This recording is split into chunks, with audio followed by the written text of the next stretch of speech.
is this the right word?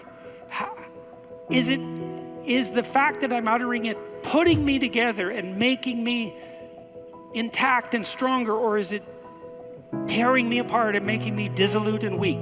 Instead of responding with what you know to be right, so to speak, you could just ask yourself, what do I actually think about that? Much of what I said actually made me feel weak. I didn't know why exactly. Why would you want that? You would choose awkwardness over grace? It's preposterous. So, how do you become articulate?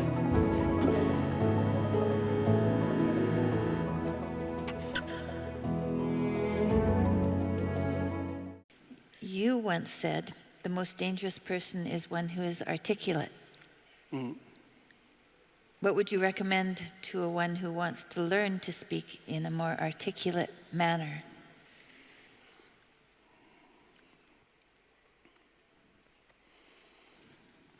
Well, articulate is an interesting word, because if your joints are articulated, and that means you can do things with them because they're articulated, right? They're not one solid, vague mass. They're differentiated. And someone who's graceful is articulated and compelling because they're articulated. And speech is a form of articulation in that manner because the act of speech itself is extremely complicated. It's a very complicated motor activity, right? It's a very complicated action to dance with your tongue, let's say. And it is definitely the case that there is no more exceptional form of the capacity to be dangerous than to be articulate. And one of the things that really shocks me, and part of the reason that my son and I and our co-workers developed this essay app, is that young men in particular are never taught this. It's like, well, why be literate? Well, do you want to be competent and dangerous, or do you want to be vague and useless? Because those are your options, and I don't care what your job is. It doesn't matter what you end up doing. If you're a plumber, I have great respect for plumbers, by the way, and you're articulate, you can negotiate with your clients, you can introduce your coworkers, you can make a case for your employees, you can advertise your services, you can think through your problems. You're firing on all cylinders. Our whole culture is based on the idea of the supremacy of the word. Our whole culture is based on the idea that it is the word itself that extracts habitable order from chaos and possibility. And the reason our culture is predicated on that is because it's a deep truth. And to the degree that our culture actually embodies that, it works. So it's a great thing to be articulate. And it would be so lovely if our educators were wise enough to communicate this appropriately to young men who are striving forward, and to let them know in no uncertain terms that if they want to make themselves into forces to be contended with, that there's no surer route to that than an exceptional poetic literacy. Now, it's not like young people don't have an intuition of this. There are reasons they admire rap musicians, for example, who are often extraordinarily articulate in their performance and their capacity for spontaneous poetic utterance.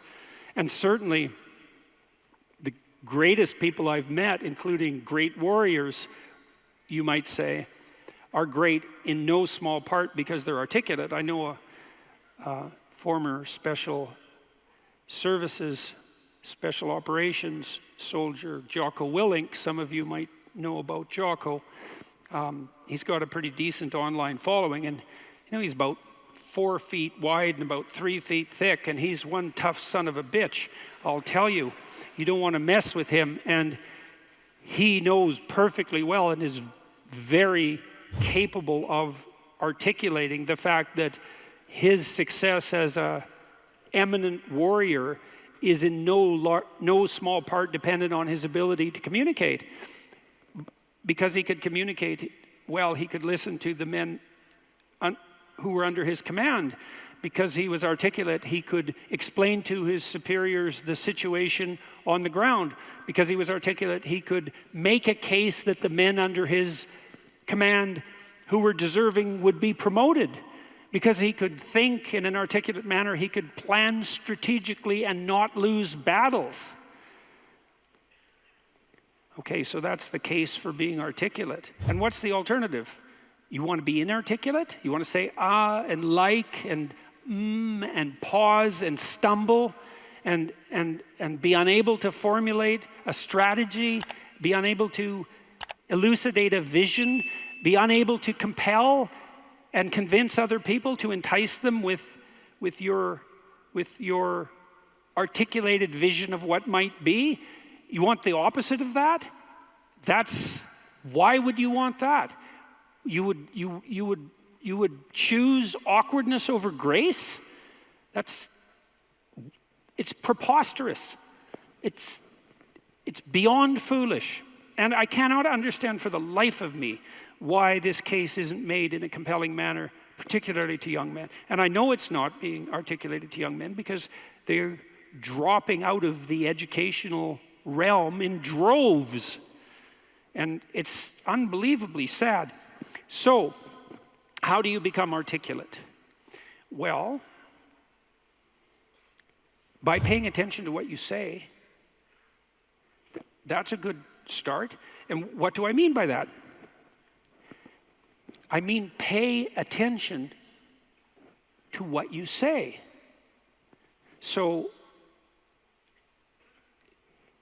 you can think of this as an analogy.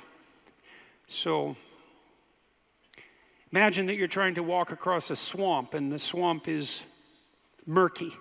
But you know there's a path. You know there's a path of stone under the water, but it twists and moves. And if you stay on the path, you won't drown. The crocodiles in the swamp won't devour you. And as you walk forward, you can feel with your next step where the stone might be. And then you feel it's solid, then you take that step, and then you do the same thing with your foot again. You search and you find out what's solid and you step on it and you move forward in that manner. That's what you do with your words. It's the same thing. You feel and you feel, is this the right word? Is the fact that I'm uttering it putting me together and making me intact and stronger, or is it tearing me apart and making me dissolute and weak? And you can learn to do that. I learned this in part from reading Carl Rogers, who's a great clinician, and Rogers believed that the integration of language and action was a necessary precondition for operation as an effective clinician, that you had to align what you said with who you were, and that one of the things that your clients would be evaluating you for was that capability. And you might say that someone with that capability manifests themselves as genuine and trustworthy. And more than that, I would say also as compelling and interesting, although that can be gamed. But the entire combination that emerges out of the domain of articulate communication can't be gamed. It's not easily. You feel your way. I noticed 40 years ago when I started thinking these things through that much of what I said actually made me feel weak. I didn't know why exactly, but sometimes some of the things I said didn't have that effect. They weren't accompanied by a sense of shame, let's say. They weren't accompanied with a sense of vulnerability. They were solid. And at the beginning, that was probably only about 5% of what I said.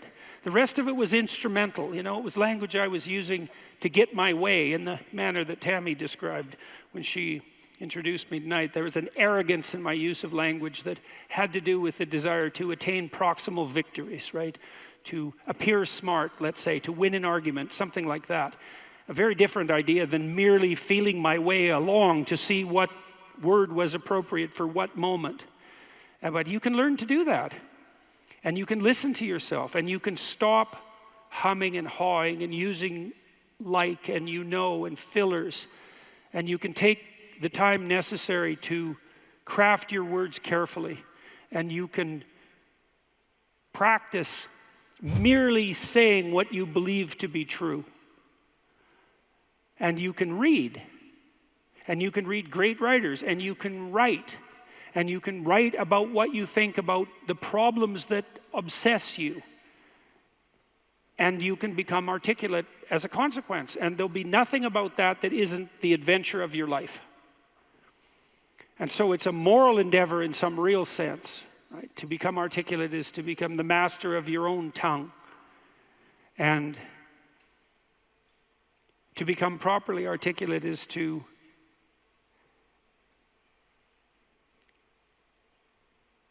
make the word divine and to treat it in that manner and to decide whether or not you believe that it is the case that the divine word creates the order that's habitable and good. And if you do believe that, well, if you don't believe that, then what do you believe? And if you do believe that, well, go all in. See what happens. See what happens if you become articulate.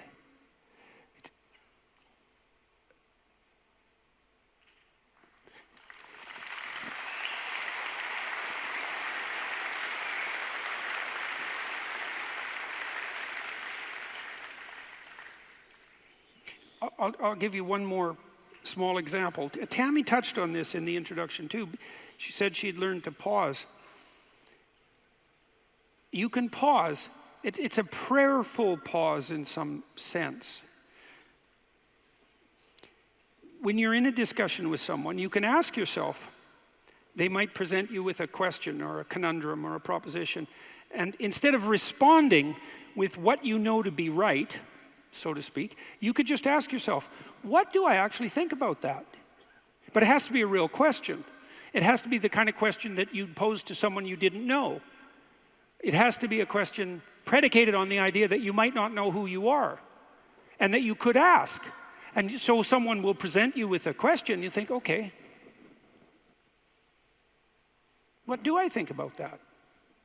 But you have to want to know the answer, and then the answer will make itself known, because that's how thought works, and then you can just communicate that answer. And if you do that, you'll be interesting right away. You'll be interesting to the person that you're talking to. And if they do that to you, they'll be interesting too. And then if you both do that, you'll have an interesting conversation. And if you have an interesting conversation, you'll both grow as a consequence. And that's actually the pathway to growth. And you just wait. You can wait. You can open yourself up to the possibility that what needs to be said will make itself manifest, if that's what you are striving for, if that's what you're asking for. And then you can merely communicate that. You have to abandon instrumentality to do that. So one of the reasons Joe Rogan is so successful, by the way, is that that's what Joe does. He just asks questions. He isn't trying to get something from his guests. He's not trying to become more famous. He doesn't need any more money. There's no instrumental utilization of language in his discourse. He's just a humble lunkhead, in the most profound sense, who would like to know more than he knows, and who asks all the stupid questions he can think up. And it turns out that he's actually very, very smart and very well educated now, after talking to hundreds and hundreds of people and listening. And so the stupid questions he asks aren't stupid, and they're questions that are shared by virtually everyone who's listening. And he takes his listeners along on this process of exploratory endeavor, and it's the pathway to success. And the same thing can be true of your life. The pathway to success is much,